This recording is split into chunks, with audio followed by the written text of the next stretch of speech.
این انبوهی دانشجویان ازبکستانی چند روز باز پشت تیره‌های دانشگاه آموزگاری از صبح تا شام انتظار گرفتن حجت‌های خود هستند. جامدان‌هایشان الکی آماده است و پشت در دانشگاه تاکسی‌های سمت ازبکستان آنها را انتظار است. بگزاد 5 روز باز تلاش گرفتن حجت‌هایش را دارد. اما ازبکستان استودنتا پیروت کردن. گرفتند. 14 بعد مهنده فاز نمیشد. بعدی 15 سراغ دادگی حاضر. چقدر بسیار برای آدم هم کم کار کرده. مثل بگزاد حدود 2,500 جوان ازبکستانی تصمیم ترک دانشگاه‌های تاجیکستان را کردند. مقامات ازبکستان با پیشنهاد امتیازها در تحصیل از شهروندانش خواسته است برای ادامه تحصیل به وطن برگردند. 3 روز اشتگاهی هم هستید. یک هفته هم استادگاه هستید.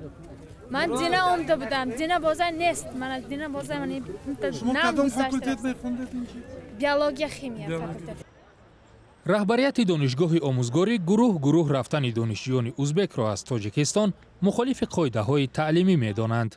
اساساً انتقال دانشجویان کورس یکم از یک مؤسسه تحصیلات عالی کسبی به مؤسسه تحصیلات عالی کسبی تنها بعد انجام کورس یکم عملی کرده می شود و این طلبات هم به دانشجویان خارج کشور هم تعلق دارد.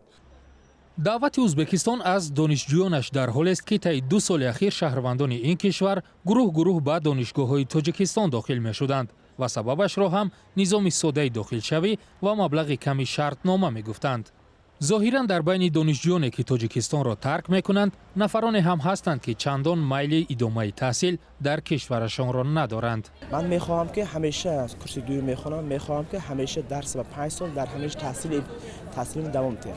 یکی از سببی که هر دو دولت قرار برآوردگی است ما دوست است پیروات گرفتن خواهش خود تا پیروات گرفتن میکنه که من باز میخواهم که آمده همیشه خوانم لیکن همین روز آمدم اگر دکمنتم میبرم لیکن باز میخواهم آمده همیشه خوانده همیشه تحصیل بکنم. ضمن سال گذشته در ازبکستان از 750,000 داوطلب تنها بیشتر از 8% دانشجو شدند. در میان کشورهای پساشوروی ازبکستان از لحاظ فراگیری شهروندانش به تحصیلات عالی مقام آخر را کسب میکند. با این همه صدها نفر دانشجویی که از تاجیکستان میروند هنوز دقیق نمیدانند که در کشورشان با چه شرایط و در کدام رشته و دانشگاه به تحصیل فرا گرفته میشوند. برخی هم میگویند احتمال دوباره برخواهند گشت. امردین علی، اسکندر فیروز، رادیوی آزادی، دوشنبه.